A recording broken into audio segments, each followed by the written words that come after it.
Hey everyone, thank you for joining us as we begin our discussion of the current and historical events that inspired 2034, A Cautionary Tale.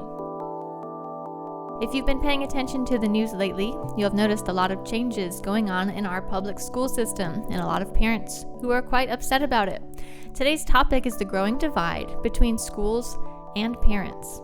I won't be giving away any plot elements, but I will be reading a brief quote from Chapter 3.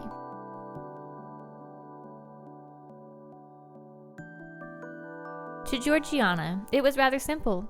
At school, she followed school rules, and at home, she followed home rules. Her teachers never asked what went on at home, and when her parents asked about school, Georgiana just talked about her friend. Today, there are many students experiencing this as their normal. Expectations at school are completely different than expectations at home. People call them different names at school than at home. The vocabulary they use is different at school than it is at home. There's a growing divide between schools and parents. Taking a look at current headlines, you'll see stories about teachers who are expected to lie to parents about the gender identity of students. You'll see stories about students who are invited to secret LGBTQ clubs. There are stories about pornographic materials in school libraries, and stories about parents wishing they had more influence over the sex education at their child's school. I have my own personal experience with this divide between schools and parents. At a previous job, I had a transgender student in my class. Now, this student was one I only saw one day a week because I taught online, and the student wasn't in my personal class. The session we taught was done with multiple teachers tutoring students who needed additional support. When the student was on my roster, I used the student's preferred name. I did avoid using pronouns, but I didn't take this as a moment to make any political moves or make any statements to the administration.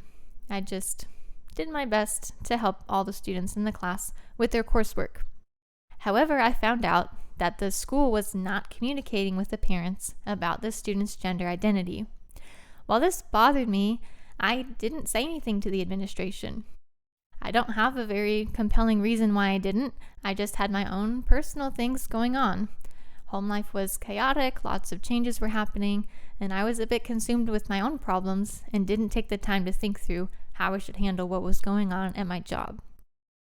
I say this because there may be others of you who either are facing or will face similar situations. Maybe you've already had something happen and you wish you'd been able to go back and handle it differently. Or maybe you will face something and you're not prepared for it. It's important that we take the time to think through what's going on in these political issues. Some people like to be proud of themselves that they stay out of politics, but these issues are important. Whether or not you're going to accept someone's gender identity will become relevant if you have a coworker or a boss or a friend who brings this into your life. It's important that you think through what you believe and what you're going to do so that you respond confidently and you respond according to the truth. These situations aren't going to go away. If you're a parent and you have a child in school, it's important that you take the time to know what your child's learning. Talk to your children about what goes on at school, and take the time to be involved at the school. Get to know the teachers, get to know the staff. It's important that you invest in it so that you understand what's really happening. There are people who really believe that the government can raise children better than parents can. There are people at public schools today who would be happy to teach your children the exact opposite of whatever you're teaching them at home, and who will literally tell students that they should hide things from their parents and have no moral qualms about doing so. There are people in public schools today who will happily remove children from parents over the issue of gender ideology. In their mind, gender ideology is more important than the relationship a child has with their parents.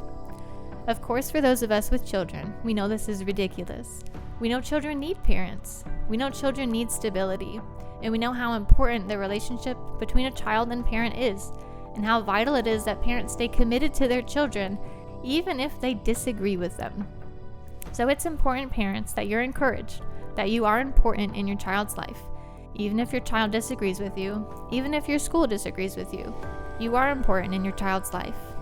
And as parents, we need to teach our children who they are. If we don't, someone else will. And this is our discussion today about parents and schools and the growing divide between them. I would love to hear your thoughts and experiences. What have you been through? What have your experiences been at schools? And what situations are going on that maybe you feel unprepared for? Thank you for joining us for this video. Please tune in again for our next video as we discuss the events that inspired 2034, A Cautionary Tale. Thank you.